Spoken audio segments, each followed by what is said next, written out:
دوستوں، آج کی اس ویڈیو میں ہم آپ کو بتانے جا رہے ہیں کہ سعودی عرب پر حکومت کرنے والے آل سعود کون ہیں۔ کیا آل سعود سچ میں عربی ہیں یا ان کا تعلق کسی اور خاندان سے ہے، اور کیا ان کے باپ دادا مسلمان تھے یا وہ کسی اور مذہب کے ماننے والے تھے۔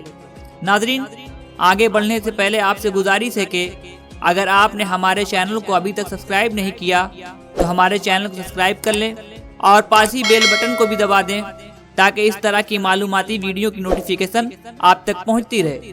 دوستو، 1851 ہجری میں قبیلہ عنزا کے کچھ لوگوں نے، جن کا رشتہ آل مسالیک سے تھا، انہوں نے سوداگروں کا ایک قافلہ تیار کیا جن کا مقصد عراق سے اناج و غلے خرید کر نجد لانا تھا۔ ان سوداگروں کا سردار سالار سامی بن مفلول تھا۔ ان سوداگروں کا گزر جب بصرہ کے بازار سے ہوا تو کچھ لوگوں نے کھانے پینے کی چیزیں خریدنے کے لیے بصرہ کے بازار کا رخ کیا۔ وہاں ایک ویاپاری کے پاس پہنچے۔ یہ ویاپاری یہودی تھا۔ اس کا نام مردخائی بن ابراہیم بن موسیٰ تھا۔ خریداری کے دوران اس ویاپاری نے ان لوگوں سے پوچھا کہ تمہارا سمبند کہاں سے ہے۔ انہوں نے جواب دیا کہ ان کا سمبند عنزا خاندان سے ہے۔ یہ سننا تھا کہ یہودی کھڑا ہوا اور ان میں سے ایک آدمی سے بڑی گرم جوشی کے ساتھ گلے ملا۔ اس نے بتایا کہ وہ خود اسی قبیلے سے تعلق رکھتا ہے، لیکن اپنے باپ کے عنزا خاندان کے کچھ لوگوں سے ایک خاندانی جھگڑے کی وجہ سے وہ بصرہ میں آ کر رہنے لگا۔ اس نے اپنے نوکروں کو حکم دیا کہ قافلہ والوں کے تمام اونٹوں پر گیہوں، کھجور اور چاول کی بوریاں لادی جائیں۔ ناظرین، یہودی ویاپاری کے اس ویوہار نے قافلے والوں کو حیران کر دیا۔ وہ بہت خوش ہوئے کہ عراق میں ان کے خاندان کا ایک آدمی مل گیا ہے جو ان کی روزی روٹی کا ذریعہ ہے۔ انہوں نے اس کی ہر بات پر پورا یقین کر لیا۔ حالانکہ وہ ویاپاری یہودی تھا، لیکن کیونکہ المسالیک قبیلے کے لوگوں کو اناج کی بہت زیادہ ضرورت تھی، اس لیے انہوں نے اس کی آؤ بھگت کو اپنے لیے بڑی بات مانا۔ جب قافلہ واپس لوٹنے لگا تو اس نے قافلے والوں سے کہا کہ وہ اگر اسے بھی اپنے ساتھ لے چلیں تو یہ اس کے لیے بڑی خوشی کی بات ہوگی، کیونکہ اس کی بہت دنوں سے چاہت ہے کہ وہ اپنے باپ دادا کے دیش کو دیکھے۔ ناظرین، نجد پہنچ کر اس نے لوگوں سے میل جول بڑھانا شروع کر دیا اور اپنی میٹھی باتوں کے ذریعہ لوگوں میں اپنی پکڑ بنانے میں کامیاب ہو گیا۔ لیکن نجد میں اسے القصیم سے تعلق رکھنے والے ایک مذہبی عالم شیخ صالح سلمان عبداللہ کے